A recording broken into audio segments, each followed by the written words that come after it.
Então, meus irmãos, nós terminamos, semana passada, semana retrasada, nós tivemos transmissão ao vivo, nós pregamos em cima da carta de Tiago, mas agora nós estamos de volta aqui, nós vamos voltar ao que nós tínhamos planejado e que foi interrompido.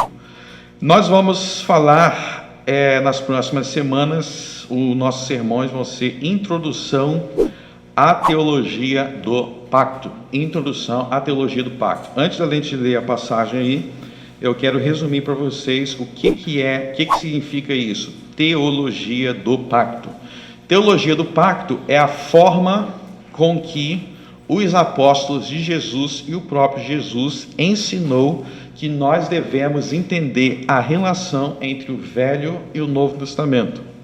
É um assunto muito importante, porque a Bíblia, ela se divide em Velho e em Novo Testamento, e muita gente fica na dúvida sobre como aplicar nos dias de hoje coisas do Velho Testamento. O que vale, o que não vale, por que uma coisa vale, por que outra não, como é que é a relação entre os dois testamentos. Um dos motivos que nós vamos estudar sobre isso é porque nós vamos ter pessoas aqui na igreja fazendo profissão de fé, sendo batizadas, nós vamos voltar a tomar ceia, e eu não quero fazer isso sem estar trazendo informações sobre algumas coisas como nós fazemos. Isso tem a ver com a forma que são os testamentos, o Novo e o Velho. Então nós vamos passar um tempinho aí, não sei quantas semanas, mas falando sobre essa questão, a relação entre o Velho Testamento e o Novo, para que a gente entenda com clareza isso aí que Jesus explicou quando ele ressuscitou. Não é isso que Jesus falou? Vocês estão entendendo o Velho Testamento errado, vocês estão entendendo Moisés errado, vocês estão entendendo os profetas errados, vocês estão entendendo os salmos errado, porque se vocês entendessem certo, vocês já teriam percebido que eles profetizaram sobre mim. Então, se vocês ainda não entenderam que eu tinha que morrer e ressuscitar, então vocês não estão entendendo o Velho Testamento. E aí, nós não queremos também ser ignorantes assim, nós queremos entender isso da forma correta. E vamos começar hoje, na primeira parte da nossa série, com Hebreus capítulo 11. Carta aos Hebreus, capítulo 11. E o título de nossa mensagem é Cristianismo antes de Cristo. Cristianismo antes de Cristo. Hebreus capítulo 11.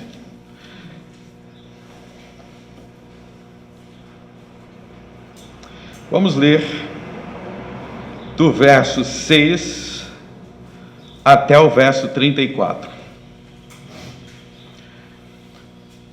Ora, sem fé é impossível agradar-lhe, porque é necessário que aquele que se aproxima de Deus creia que ele existe e que é galardoador dos que o buscam.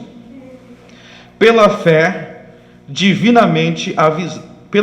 Noé, divinamente avisado das coisas que ainda não se viam, temeu, e para a salvação da sua família, preparou a arca, pela qual condenou o mundo, e foi feito herdeiro da justiça que é segundo a fé. Pela fé, Abraão, sendo chamado, obedeceu, indo para o lugar que havia de receber por herança, e saiu sem saber para onde ia. Pela fé, habitou na terra da promessa, como em terra alheia, morando em cabanas com Isaque e Jacó, herdeiros com ele da mesma promessa, porque esperava a cidade que tem fundamentos.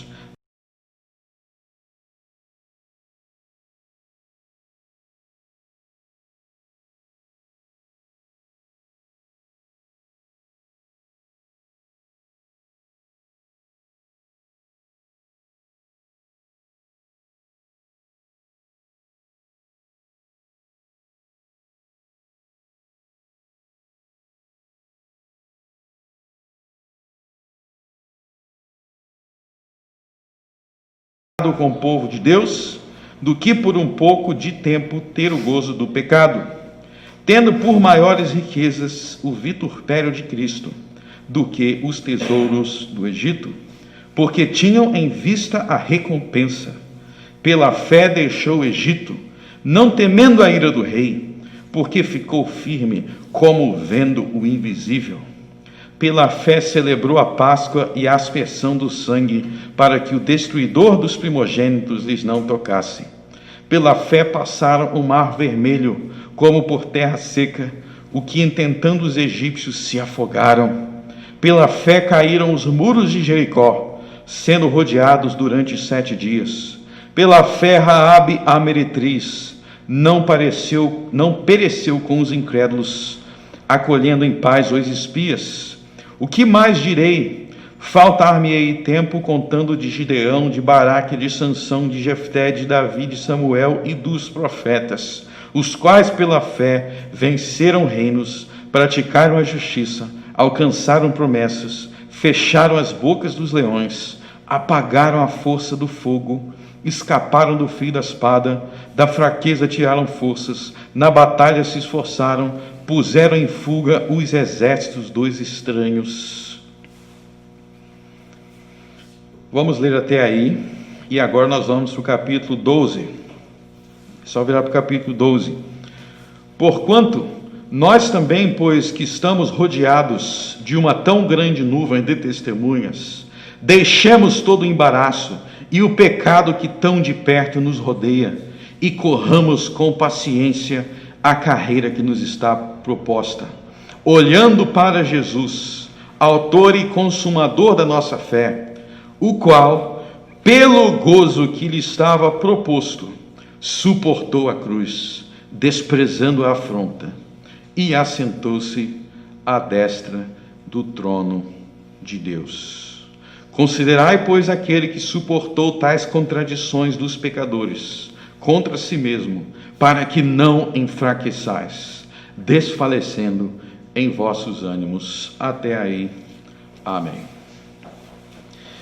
Então, meus irmãos, aqui nós acabamos de ler sobre uma lista de santos, uma lista de crentes que viveram no tempo do Velho Testamento, e o último que ele vai citar é a pessoa do próprio Senhor Jesus no capítulo 12, mas ele dá uma lista de pessoas, de exemplos. Alguns chamam esse capítulo aqui como a galeria dos heróis da fé. Hebreus 11 muitos conhecem como heróis da fé. Eu não gosto desse nome, heróis da fé, porque esses caras não eram heróis. Herói, quando eu penso em herói, eu penso em super-homem, eu penso em Batman, e esses caras não eram super-heróis.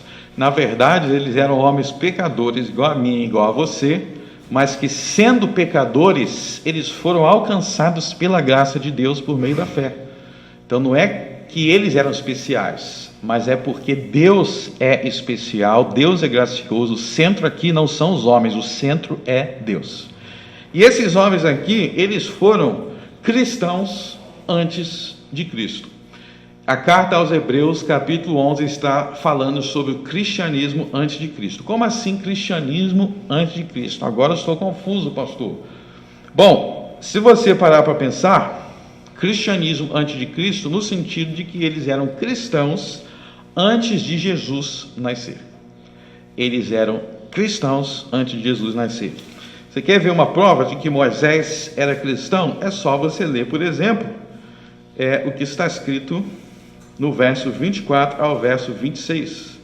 Pela fé, Moisés, sendo já grande, recusou ser chamado filho de Faraó, escolhendo antes ser maltratado com o povo de Deus, do que por um pouco tempo ter o gozo do pecado, tendo por maiores riquezas o vitupério de Cristo do que os tesouros do Egito. Então, por que Moisés, em vez de ficar lá no bem bom, no palácio de Faraó, por que ele escolheu passar todas aquelas dificuldades que ele passou? Porque Moisés amava a Cristo, Moisés amava Jesus.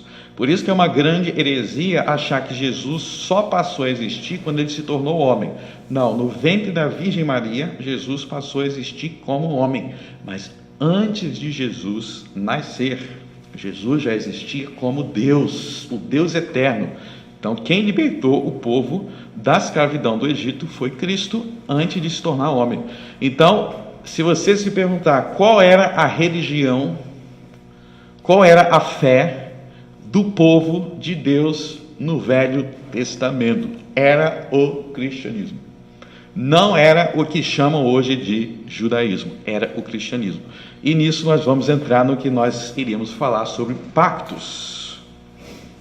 Nós vamos começar a descobrir que no tempo do Novo Testamento, quando foi instituído a nova aliança, e nós servimos a Deus por meio de Cristo na nova aliança, nós vamos ver que essa nova aliança é o cumprimento das promessas que esses homens já criam.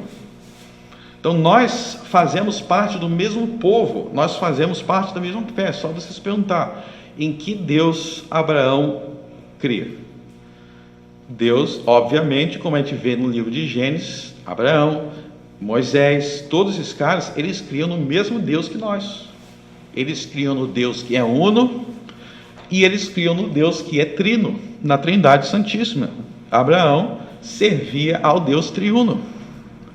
Como é que Abraão acreditava que ele era salvo? Ele acreditava que ele era salvo da mesma forma que nós cremos, pela graça por meio da fé. É só ler Gênesis capítulo 15.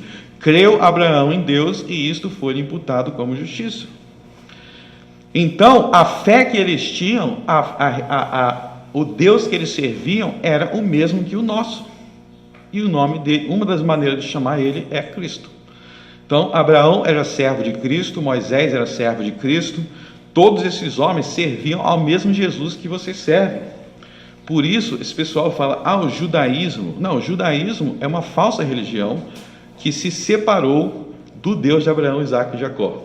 Judaísmo, islamismo, kardecismo, tudo isso são falsas religiões que os homens inventaram.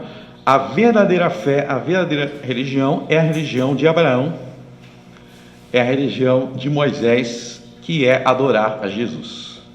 Então, se você não entendeu isso, você está tão cego quanto os 11 apóstolos lá no dia da ressurreição de Jesus, que estavam com o coração cego. Jesus falou, acorda Pedro, acorda João, eu sou aquele de quem Moisés, os profetas e os salmos falavam, eles criam em mim.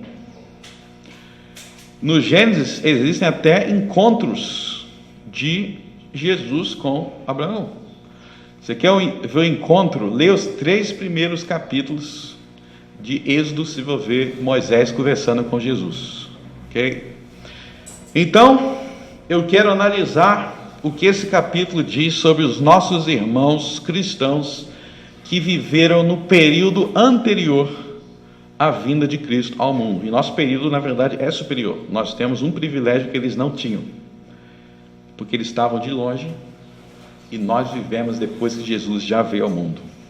Mas a essência da fé é a mesma. E nós vamos refletir sobre isso. Em primeiro lugar, no verso 6, vai ser estabelecido o princípio de que sem fé é impossível agradar a Deus. Então, é impossível agradar a Deus se não tiver fé. E aí, ele vai apontar para 2 características da fé. 2 características, olha só. Ele vai falar que é necessário que aquele que se aproxima de Deus creia que ele existe. Verbo existir. Então você tem que crer que Deus existe. Existir quer dizer que ele é uma realidade, não é simplesmente uma obra da minha imaginação. Hoje em dia tem muita gente que acha que Deus é o que você imagina. Cada um tem seu Deus do seu jeito.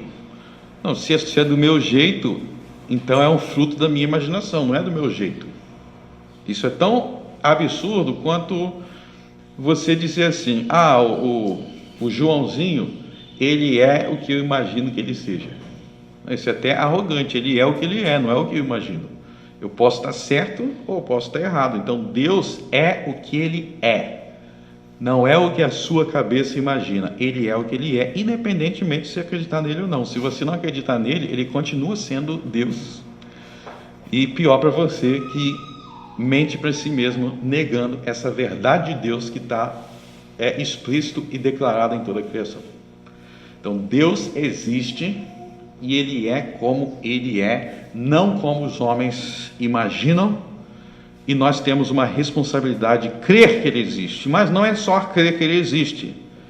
Ele vai dizer também no verso 6, e que é galardoador dos que o buscam. O que significa a palavra galardoador? Significa recompensador, que ele recompensa. Existe a palavra galardão. Galardão significa recompensa, quer dizer que aqueles que o buscam recebem recompensa. Então, não é suficiente você crer que existe um Deus. Você deve crer que esse Deus recompensa o que os buscam. E só aí já é refutado aquele mito que muitos acreditam que no final todo mundo vai para o céu. No final todo mundo vai para o céu. Negativo. Por que não? Porque ele não é galardoador de todo mundo. Não é todo mundo que recebe as recompensas de Deus. Existe um grupo restrito aí. Ele é galardoador daqueles que o buscam. Ou seja, ele está refutando a ideia de que não faz diferença se você buscar a Deus ou não. Tem gente que faz assim, não faz diferença se eu buscar a Deus e se eu deixar de buscar a Deus, no final vai dar tudo a mesma coisa. Negativo. Se você buscar a Deus, você vai ser recompensado, você vai ser galardoado. Se você não buscar, você não vai receber galardão nenhum. Então, todos os versos, do verso 7, está vendo aí? Do verso 7 até o capítulo 12, ele é baseado no verso 6. Isso é importante você entender. O que é dito aí sobre a fé em Deus no verso 6, você tem que crer que Deus existe, que não é só uma obra da sua imaginação, e você tem que crer que ele recompensa aqueles que o buscam. Esses dois pontos é a base de tudo que Paulo vai dizer até o capítulo 12. Então, a partir do verso 7 até o capítulo 12, você tem que entender como exemplos daquilo que ele disse no verso 6. São exemplos. Então vamos lá. O primeiro exemplo que ele dá é o de Noé. Então, pela fé, Noé, divinamente avisado das coisas que ainda não se viam, temeu e para a salvação da sua família preparou a arca pela qual condenou o mundo e foi feito herdeiro da justiça, que é segundo a fé.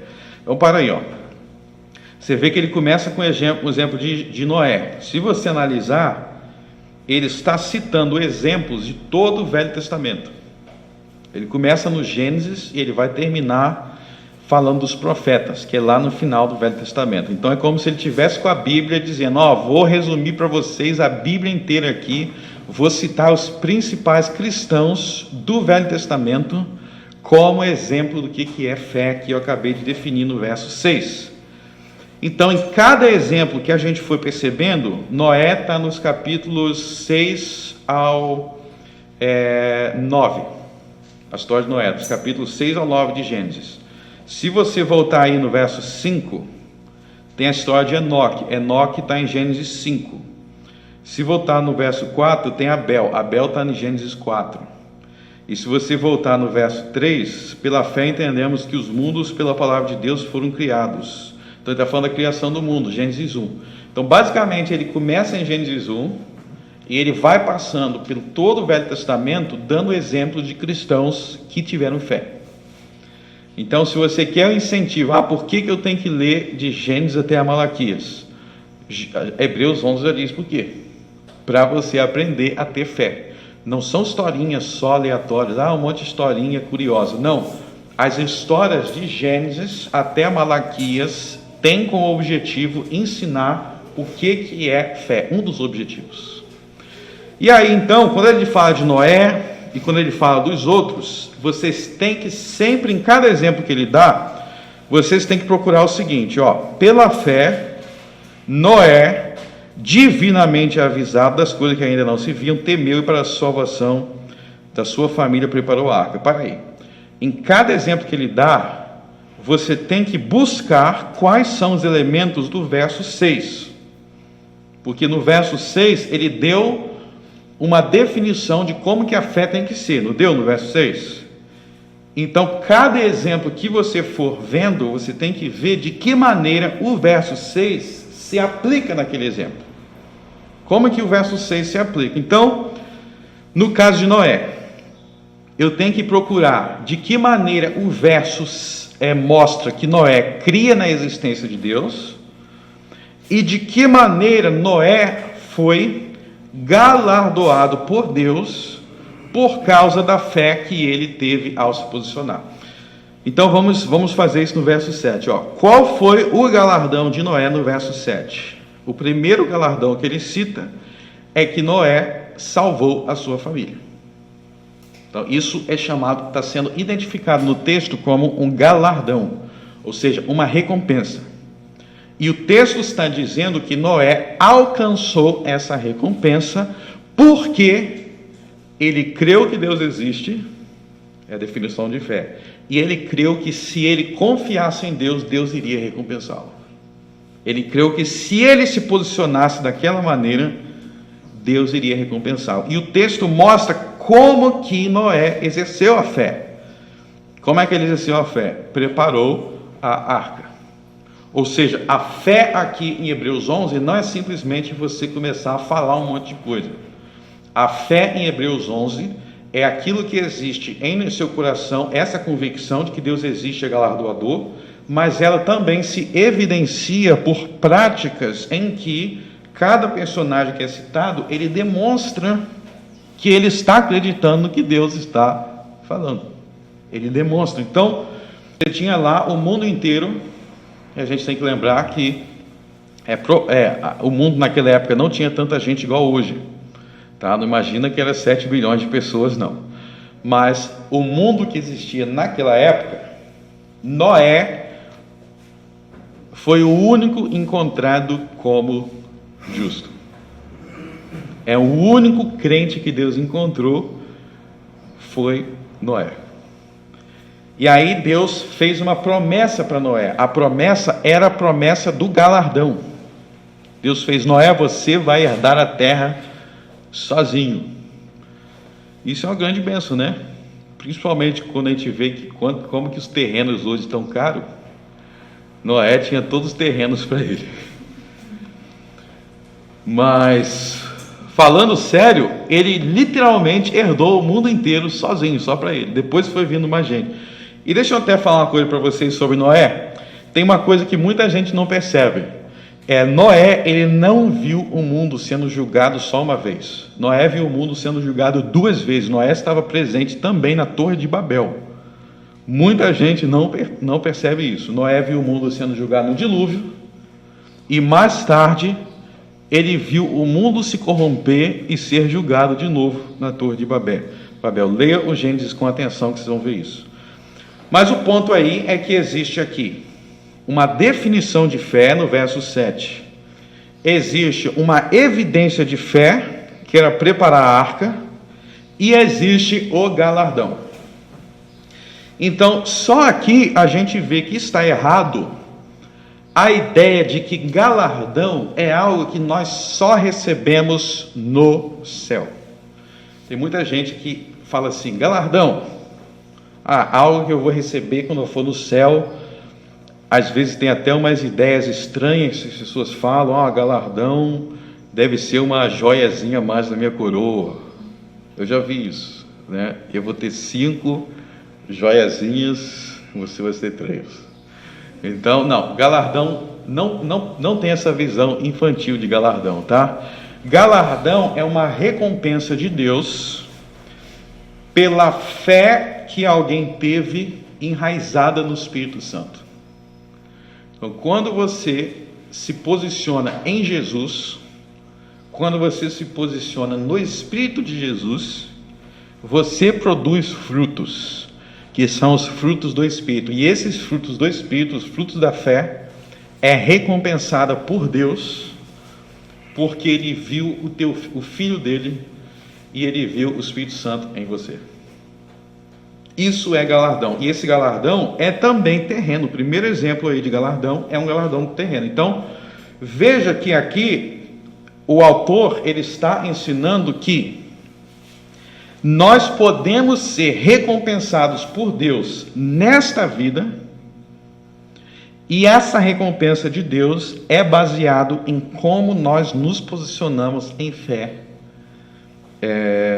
diante das promessas e das palavras de Deus. E aí eu quero trazer uma importantíssima advertência para vocês. Existe uma tendência hoje, infelizmente, até entre muitos cristãos, de analisar os fatos da sua própria vida e de analisar os fatos do mundo, as ocorrências do mundo, como se as coisas acontecessem de forma aleatória. Isso é o que nós chamamos de falta de discernimento espiritual. O que é discernimento espiritual? Discernimento espiritual é você ter a capacidade de olhar e ver e enxergar Deus, Jesus, o Espírito Santo por trás dos eventos naturais. Isso é discernimento espiritual. E quando você vê tudo só de forma naturalista, você não consegue enxergar Deus atrás de nada, isso é não ter discernimento espiritual. Então, muita gente, por não ter discernimento espiritual, não percebe que os eventos de nossa vida e os eventos do mundo e os eventos de nosso país, existem causas naturais, mas nós não devemos considerar somente as causas naturais. Nós devemos considerar que por trás das causas naturais e por trás de muito que acontece, existe um sistema de recompensas e de castigos que Deus aplica ao mundo e aplica à sua vida. Os fatos da sua vida fazem parte de um pacto, fazem parte de uma aliança. E como Deus revelou a Abraão, como Deus revelou a Moisés, e principalmente como Deus revelou por meio de Jesus, quando nós somos fiéis aos termos do pacto, quando nós somos fiéis ao pacto que Deus tem com o mundo, e mais especialmente com os cristãos, nós recebemos recompensas, e quando nós somos infiéis, nós somos castigados. É assim que funciona o universo. O universo funciona de acordo com os termos do pacto. Quando você viola, você recebe castigos. Por exemplo, Israel era uma nação pactuada com Deus. E quando Israel, sendo uma nação pactuada com Deus, uma nação especial ali, no meio dos povos, quando eles mataram Jesus e perseguiram os 12 apóstolos e perseguiram Paulo e outros cristãos, o que aconteceu com a nação deles? Foi destruída. O que aconteceu quando no Velho Testamento lá, os momentos em que Samuel, o profeta Samuel, começou a pregar e o povo de Israel se arrependeu? Eles foram reconstruídos e foram abençoados.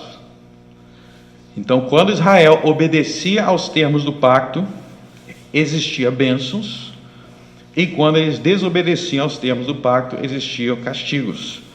Isso se aplica não somente a Israel, mas se aplica em algum sentido a todos os homens e se aplica a nós. A sua vida é pactual, e a sua vida, o que acontece na sua vida, está diretamente ligado à forma com que você se posiciona diante dos termos do pacto. Então, Noé se posicionou com fé e ele foi recompensado.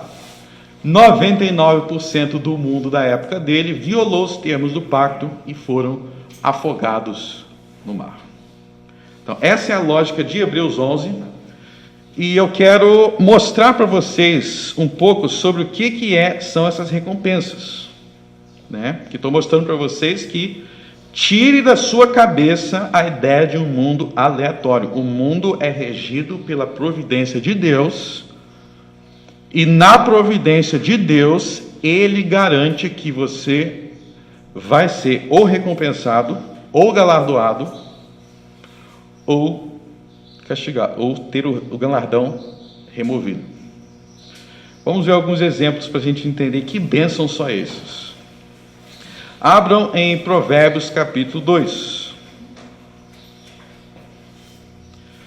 Provérbios capítulo 2. Vamos ver uma bênção, um galardão. Um galardão. Diz assim: Filho meu, se aceitares as minhas palavras e esconderdes contigo os meus mandamentos, para fazeres o teu ouvido atento à sabedoria, e inclinares o teu coração ao entendimento, se clamares por conhecimento e por inteligência alçares a tua voz, se como a prata a buscares como a tesouros escondidos e procurares, então entenderás o temor do Senhor e acharás o conhecimento de Deus. Porque o Senhor dá a sabedoria da sua boca é que vem o conhecimento e o entendimento. Ele reserva a verdadeira sabedoria para os retos. Para aí. Você está vendo aí que do verso 1 até o verso 4 tem um monte de se. Se. O que é se? É uma condição. Ele está dizendo que se você se encaixar dentro dessas condições, você vai receber o galardão no verso 5, 6 e 7. Então existe aí um galardão prometido para aqueles que cumprem as condições do versos 1 ao 4. Então, o que diz o verso 3? Se clamares por conhecimento e por inteligência alçares a tua voz. Qual é a condição? É clamar por inteligência, é clamar, pedir a Deus sabedoria. Ele está dizendo que se você pedir a Deus sabedoria, o que ele vai fazer? Ele vai te dar sabedoria. Se você pedir a Deus inteligência, Ele vai te dar inteligência. Por isso que não existe essa ideia que o pessoal fala: eu sou eternamente burro. Se você está se sentindo meio burrinho, eu convido você a deixar de, além de ser burro, você tem que deixar outra coisa. Você tem que parar de ser incrédulo. Você tem que ter fé que Deus é galardoador e que um dos galardões que Ele promete é inteligência. Ele promete que você pode deixar de ser um tolo, pode deixar de ser alguém fazendo bobagem, falando bobagem, passar a ser alguém sábio, inteligente. Olha só a palavra: se clamares por inteligência, Deus vai te dar o galardão. Mas tem muita gente que não crê que Deus dá galardões. E por não crer que Deus dá galardões, eles não clamam, não têm fé naquele que galardoa. Então você está vendo o primeiro galardão que eu estou mostrando para vocês aí, é um galardão da sabedoria. Ele está dizendo que quem buscar em Deus sabedoria vai ter. Quem buscar inteligência vai ter. Mas se você não buscar, você não vai ter, porque Deus reserva a verdadeira sabedoria, verso 7, para os retos.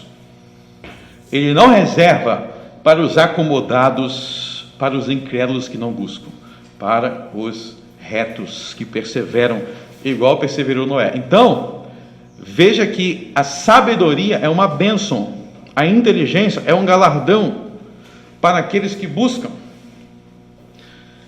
Por isso que eu não cesso de enfatizar, vou falar uma coisa aqui para vocês, Deus quer e deseja muito que você seja rico. Deus quer que você seja rico. Ele quer muito que você seja rico. Agora, se eu falei rico e a primeira coisa que você pensou é um apartamento em Miami, eu lamento te dizer, mas você tem a concepção errada de riquezas. Porque a concepção correta é a do verso 4. Se como a prata a buscares como a tesouros escondidos. Então, você ser sábio é ser rico. Porque o resto vai fluir daí. Se você for idiota, pode botar R$1 milhão na sua mão, vai acabar em um mês.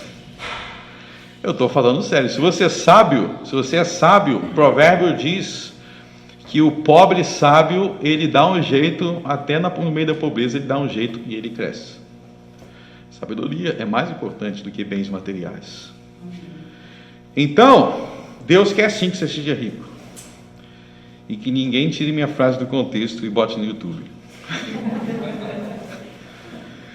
Bom, vou te falar outra bênção agora, tá? Já falei um galardão, sabedoria. Agora vamos para outro, Provérbios 19. Provérbios 19, verso 17.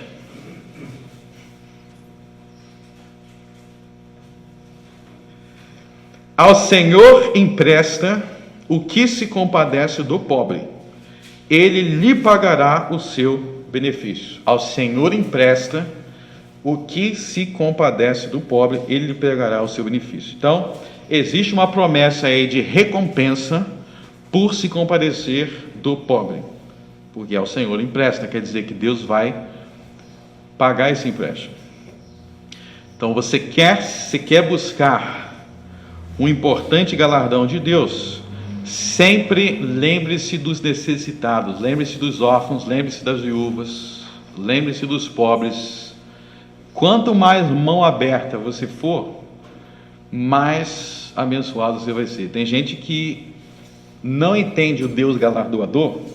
Por não entender que Deus é galardoador, ele pensa: não, eu não vou ajudar na igreja, eu não vou ajudar os necessitados, não vou ajudar os órfãos, porque senão eu vou ficar duro. Negativo, você está raciocinando com a mente carnal. Deixa eu te ensinar a mente espiritual.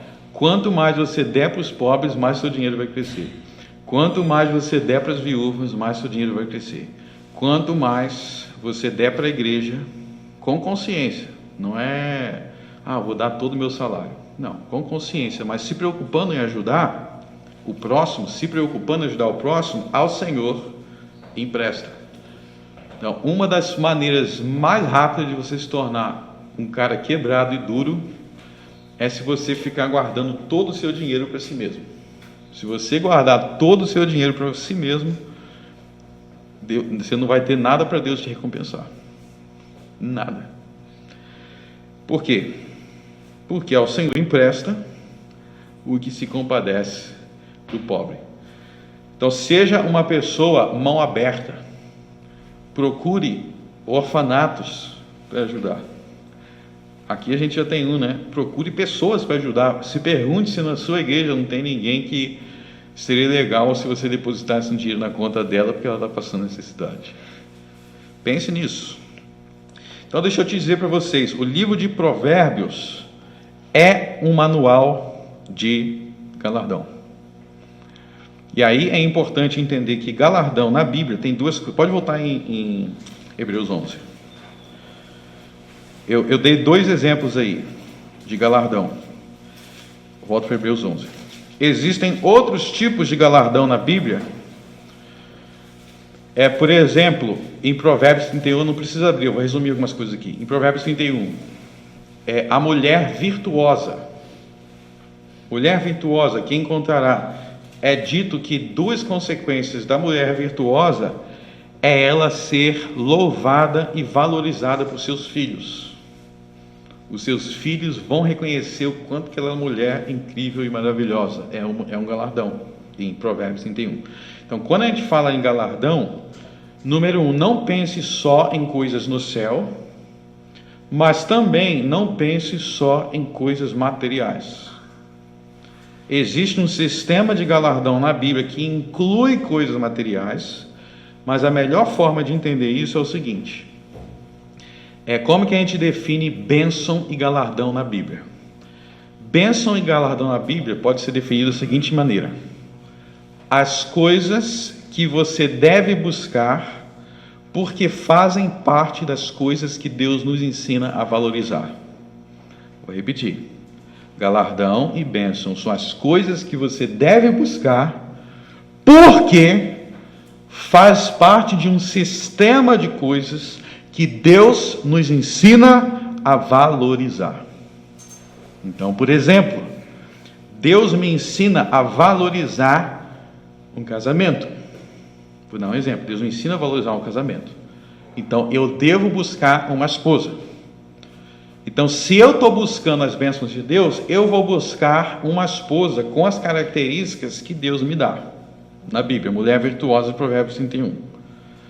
E essas características, não é porque eu inventei essas características, é porque eu me submeti ao sistema de valores de Deus e, portanto, eu vou buscar as coisas que Ele me diz que são valiosas. O que Ele diz sobre a mulher virtuosa em Provérbios 31? Que o seu valor excede o de rubi. Se o seu valor, se Deus está me dizendo que ela é mais valiosa do que o rubi, eu tenho que buscar aquilo, porque é o que Deus mandou eu buscar. Então, bênçãos na Bíblia é isso. É as coisas que fazem parte do sistema de valores que Deus manda almejar. E é por isso também que eu devo buscar também, em seu devido contexto, coisas materiais. Tem muita gente que não entende e fala assim, na Bíblia tem parte que as coisas materiais são importantes, e tem outras partes que condenam apego material. O que a Bíblia ensina realmente? A Bíblia ensina que você deve buscar coisas materiais na medida que essas coisas materiais fazem parte do sistema de valores estabelecido por Deus. Eu vou colocar isso de outra forma para vocês. Deus mandou, homens, Deus mandou você não se prostituir. Falando com os homens agora. Deus mandou você não adulterar. Deus mandou você buscar uma mulher virtuosa e amá-la até a morte que os separe. Então Deus mandou você ter esse valor. Busque a mulher virtuosa e a ame até que a morte os separe. Se você ama essa mulher, você vai ter que se esforçar para sustentá-la. Você vai ter que sustentar a sua mulher. Se você ama o sistema de valores que Deus instituiu, você vai ter amor por sustentar a tua mulher, você vai ter amor por sustentar os seus filhos, e você vai ter repúdio às coisas que contradizem esse sistema de valores. Então, eu tenho repúdio a uma criança passando fome, porque Deus me ensinou que Ele não gosta de crianças passando fome.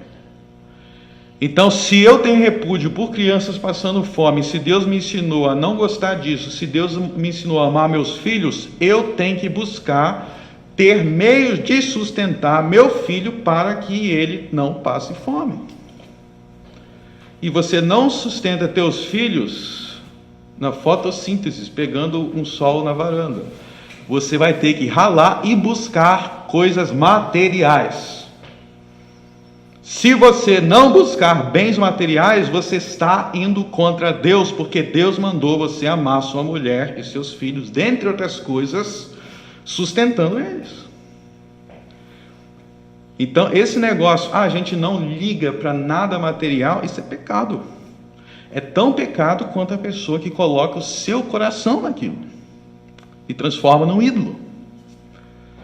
Como é que você não liga para nada material, então seu filho vai comer o quê? Sua mulher vai comer o quê? E não é só comer, não. Quando for aniversário da sua filha, você tem que dar um beijo nela e dar um presente.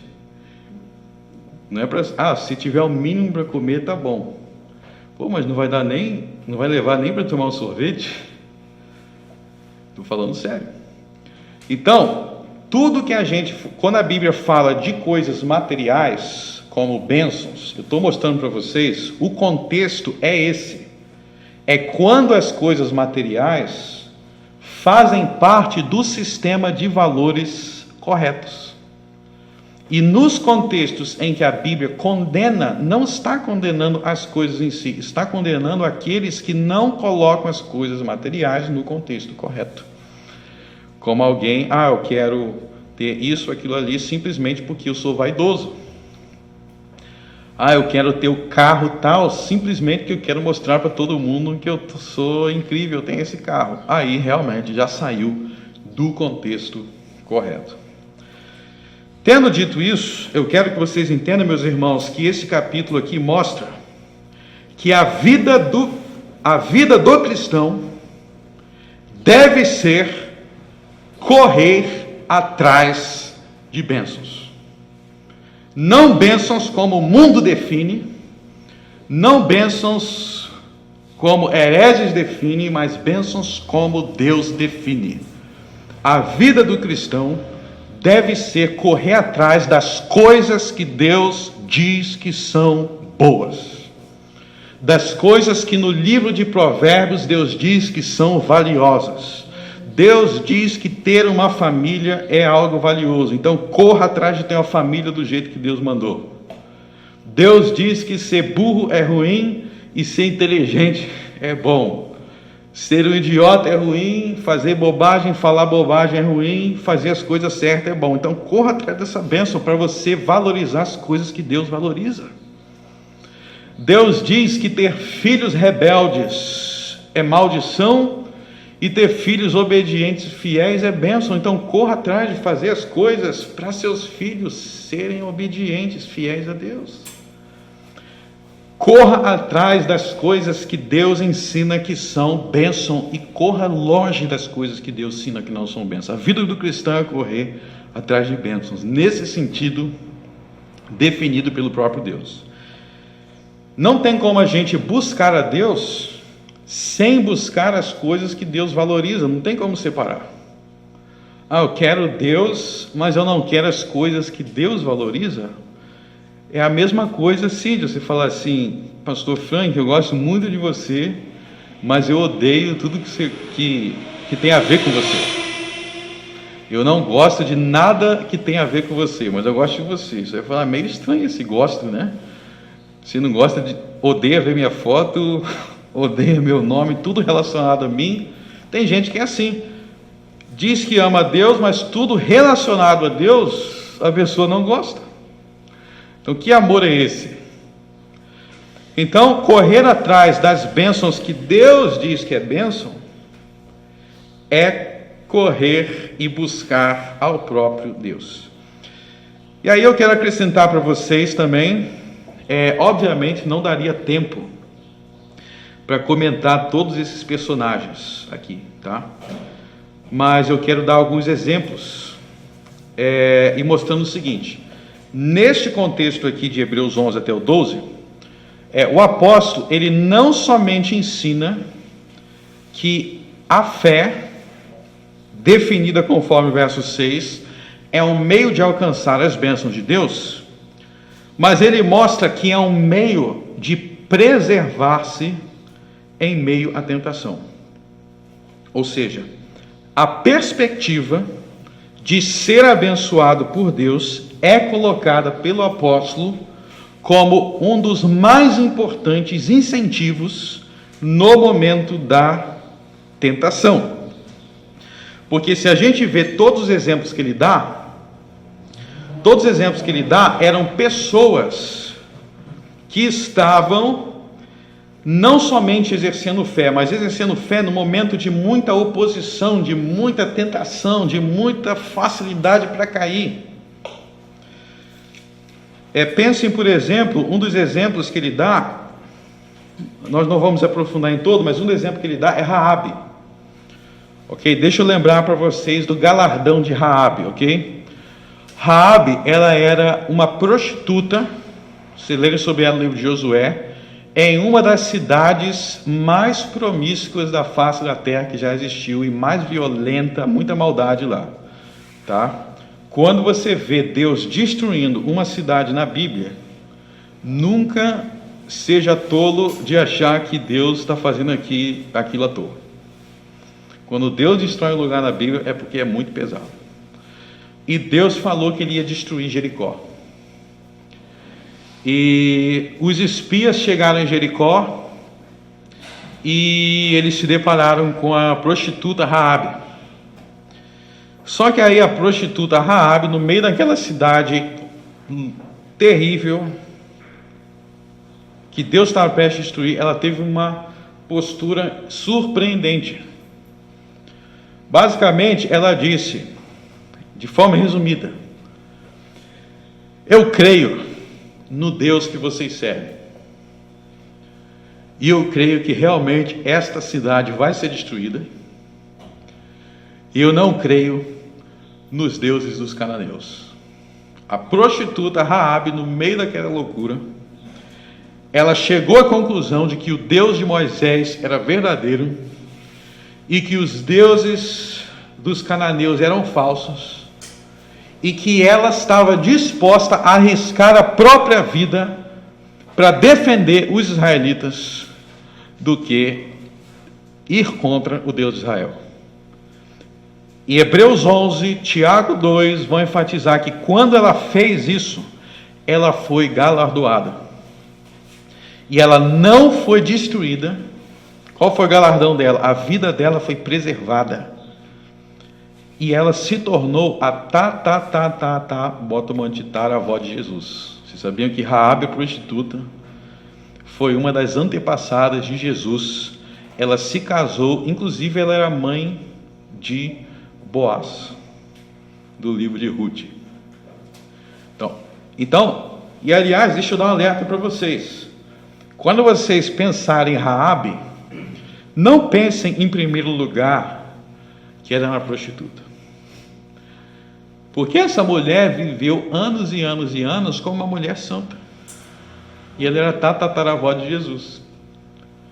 Às vezes a gente tem a tendência de pensar nos personagens bíblicos, pensando em primeiro lugar nos pecados deles. E a gente ignora a perspectiva de Hebreus 11, que é olhar em primeiro lugar para a fé deles, que foi um instrumento de prevalecer contra aquele pecado. Deixa eu te falar de um homem na Bíblia. Tá? Vou descrever aqui um homem na Bíblia. Esse homem era um homem muito fervoroso, cheio de fé, um homem com muita fé. Ele pregou o Evangelho em diversas nações, em vários lugares. Ele realizou muitos milagres por meio de Jesus, na fé que ele tinha. Ele sofreu perseguição, mas ele não negou Jesus. Ele foi martirizado e não negou Jesus porque ele tinha muita fé. Sabe qual é o nome do homem que estou falando? Que realizou milagres, teve muita fé, pregou o Evangelho no mundo inteiro? Tomé. Vocês já pararam para pensar o quanto Tomé foi um homem cheio de fé? Aí você pensa, eu pensei que Tomé era um incrédulo. Meu amigo, Tomé foi incrédulo por um dia, mas ele dedicou a vida dele para operar milagres e pregar Jesus com fé. Marcos 16 diz que Tomé e os 12 apóstolos saíram pelo mundo inteiro pregando o Evangelho. Então por que a gente só lembra de um dia que ele duvidou? E ele não duvidou sozinho. Os outros também duvidaram. Então, existe essa tendência de querer lembrar só da queda, só do momento da queda, só da vida pregressa. Não, Raabe, a mulher santa, Raabe, a mulher fiel a Jeová, fiel a Cristo, ela é minha irmã e ela está no céu. Parem de olhar Salomão, o polígamo. O pessoal fala, Salomão, o polígamo. Ok, vamos ignorar décadas e décadas de vida e vamos só martelar o momento da queda dele. Não é essa a perspectiva de Hebreus 11. Hebreus 11 é o contrário. Teve a queda, mas vamos lembrar da fé. Vamos lembrar do galardão. Por isso que eu sempre me lembro da fé, da grande fé de Tomé, da grande pureza de Raabe, da grande coragem de Pedro. Vocês já viram como que o apóstolo João, ele fala tanto de amor nas cartas dele? O apóstolo João fala muito de amor nas cartas dele, né? Mas talvez vocês tenham se esquecido que João era o filho do trovão. Filho do trovão. Que ele era energético. Ele é o apóstolo do amor. Então, a perspectiva de galardão em Hebreus 11, essa perspectiva de que não é o que você é, mas o que você pode alcançar por meio da fé, ela é um escudo no momento da tentação. Porque no momento da tentação, existem prazeres, existem glórias que você está sendo oferecido, e você tem que se posicionar e dizer, como Moisés, o servo de Jesus, você tem que se posicionar e dizer, eu prefiro as glórias de Jesus, as recompensas de Jesus, os galardões de Jesus, do que as glórias do Egito. Aqui nesse capítulo, o galardão é um incentivo da fé, da perseverança, de forma que se você, na sua teologia, no seu sistema de crença, se você não entender que existem recompensas na terra, e muitas inclusive materiais, se você remover isso da sua teologia, você está se enfraquecendo espiritualmente, porque você não vai ter um importante incentivo para resistir à tentação. Então, veio tentação, pense naquela bênção que Deus tem no lugar dessa tentação. O Hebreus 11 inteiro é sobre isso. E eu vou finalizar dando o exemplo maior disso, que é o Jesus. Se alguém questionar esse princípio que eu acabei de dar, você vai ter que questionar o próprio Jesus. Vamos ver no capítulo 12.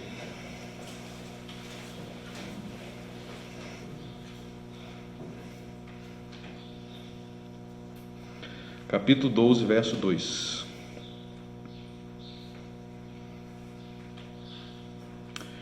Olhando para Jesus, que já deu um monte de exemplo de homens pecadores, agora ele vai dar o exemplo para finalizar com Jesus. Olhando para Jesus, autor e consumador da nossa fé. Para aí. Ele vai dizer agora, esse aqui que eu estou falando não é só alguém, mais um que teve fé, mas ele é o próprio autor da nossa fé. Ele mesmo se encaixa nesse princípio. Olha, o qual, pelo gozo que lhe estava proposto, suportou a cruz. Presta atenção, qual dificuldade Jesus enfrentou aí? E a gente tem que se perguntar, de que maneira o exemplo de Jesus se encaixa no verso 6 no verso 6 do capítulo 11. A forma que ele se encaixa é que havia um gozo que era prometido a Jesus. Havia uma alegria, um gozo. Na teologia, nós chamamos isso, vamos falar um pouco de teologia aqui, de pacto da redenção. O que é pacto da redenção na teologia? Quer dizer que na eternidade, ou seja, além deste mundo aqui, o Pai, a pessoa do Pai, fez promessas ao Filho, e o meio dele alcançar essas promessas seria pela sua vida, obediência e morte na terra. Na teologia a gente chama isso de pacto da redenção. Você vê isso em Isaías, você vê isso no livro dos Salmos, você vai ver nos Salmos, por exemplo, Isaías, por exemplo. Em algumas partes de Isaías existem conversas entre o pai e o filho, no livro de Isaías, em que o pai diz, meu filho, eu te dei como aliança aos povos, você vai fazer isso daqui, e você será glorificado. Ou seja, a ideia é que Jesus, como homem, no verso 2, quando diz, pelo gozo que estava proposto, suportou a cruz, quer dizer que a maneira de Jesus suportar o sofrimento da cruz era lembrando da promessa da recompensa, do galardão que ele receberia se ele suportasse a cruz. Ou seja, a perspectiva de ser galardoado, de ser recompensado, foi o meio de Jesus suportar ser humilhado na cruz. Ou seja, enquanto Jesus era zombado, enquanto Jesus era humilhado, enquanto ele era esbofeteado, ele pensava, segundo o verso 2, vale a pena passar por isso agora, porque o meu Pai vai cumprir com a sua promessa, e ele é o Deus que galardoa. Essa foi a fonte da força de Jesus Cristo, homem. Pelo gozo que lhe estava proposto, pela alegria que estava proposto, pela recompensa que estava proposto, Ou seja, pela perspectiva de ser recompensado, ele aceitou ser crucificado. Pacto da redenção. Desprezando a afronta. O que quer dizer desprezando a afronta? Quer dizer que ele não levou aquela afronta como algo muito grandioso, porque o foco dele estava na bênção. E qual foi a bênção? Qual foi a recompensa? No final do verso 2. Assentou-se à destra do trono de Deus. Então Jesus Cristo, em sua divindade, ele é o Deus eterno, mas vocês têm que entender que em sua humanidade teve algo que Jesus fez dentro da estrutura do pacto, teve algo que ele fez para se tornar merecedor do que ele recebeu. Ele não somente é Deus, mas ele também é homem, e ele não somente é rei devido à sua divindade, mas ele também é rei devido aos méritos que ele adquiriu por ter suportado o que ele suportou. Então olha só como que Deus é fiel em recompensar. Olha só como Deus é galardoador. E seguindo esse exemplo de Cristo, como ele está citando Jesus como exemplo. Olha só no verso 3, ó. Considerai, pois, aquele que suportou tais contradições. Ele está falando, considere isso. Como é que Jesus Cristo, feito homem, conseguiu suportar aquilo? Porque sua mente estava fixa na recompensa. Então, na próxima vez, eu quero finalizar dando alguns conselhos práticos. Da próxima vez, se for tentado, tire duas coisas da sua cabeça. Tire da sua cabeça a ideia de que Deus não é galardoador. E tire da sua cabeça a ideia de que a forma como você vai agir não faz diferença para o seu futuro. Não, quando você for tentado, a forma com que você se posicionar, ou em fé ou em incredulidade, vai determinar se você vai receber galardões ou não. Isso é verdade, meu irmão. Isso é teologia do pacto. É uma das implicações. E, além disso, considere o seguinte: tire a sua mente de focar no prazer. Porque toda tentação é prazerosa. Se não fosse, não seria tentação. É uma proposta de prazer, mas não foque tanto naquele prazer. Foque, imagine, pense. Faça igual Moisés, ó, verso 27 do capítulo 11, ó. Porque ficou firme, verso 27 do capítulo 11, porque ficou firme como vendo o invisível. Você tem que começar até a imaginar o que não tem como ver com os olhos. Você tem que imaginar coisas que podem acontecer se você se posicionar. Eu estou sendo tentado por uma mulher. Falando para os homens, estou sendo tentado por uma mulher. Comece a imaginar o seu casamento com uma mulher virtuosa. Para não ceder a ela, começa a imaginar as bênçãos que decorrem se você resistir. Eu não vou ajudar os pobres, não vou dar nada na igreja porque eu vou ficar duro. Não, você está focando no lugar errado. Você tem que imaginar já o dia, começa a imaginar o dia que Deus vai te recompensar por você ter feito aquilo. É assim que Hebreus ensina. Então Moisés não ficou pensando no palácio que ele ia perder. Ele ficou pensando no Cristo que ele ia conhecer. Vocês já pararam que Moisés passou 40 anos no deserto só conversando com Jesus face a face? Trocar isso daí por Faraó, vocês estão doidos. Moisés ficou 40 anos no deserto só conversando com Jesus face a face. Foi isso que foi o galardão dele. Comecem a exercitar a sua imaginação. Pense na sua vida de forma diferente nos momentos de tentação. É assim que a gente resiste, porque foi assim que a gente aprendeu com Jesus. Então Jesus, enquanto ele estava na cruz, ele pensava no céu. Ele pensava, além disso, sabe no que Jesus pensava? Ele pensava em nós. Porque nós somos parte da bênção que ele recebeu. Você sabia que vocês são um galardão? Vocês fazem parte do galardão de Deus a Jesus. Está escrito lá no Salmo 2. No Salmo 2 tem uma passagem que fala sobre o pacto da redenção e diz: o pai diz para o filho: pede-me e eu te darei as nações por herança. Pede-me e eu te darei as nações por herança. A gente cantou isso várias vezes aqui. Sabe o que Jesus fez? Ele pediu e o Pai nos deu para Jesus. Então louve a Deus porque você faz parte do galardão que Jesus recebeu quando ele suportou a cruz. E ele pensava na nossa salvação, ele queria nos salvar. E foi por isso que ele suportou a cruz, porque ele te amava. E ele preferiu suportar a cruz do que nos perder. Vamos orar.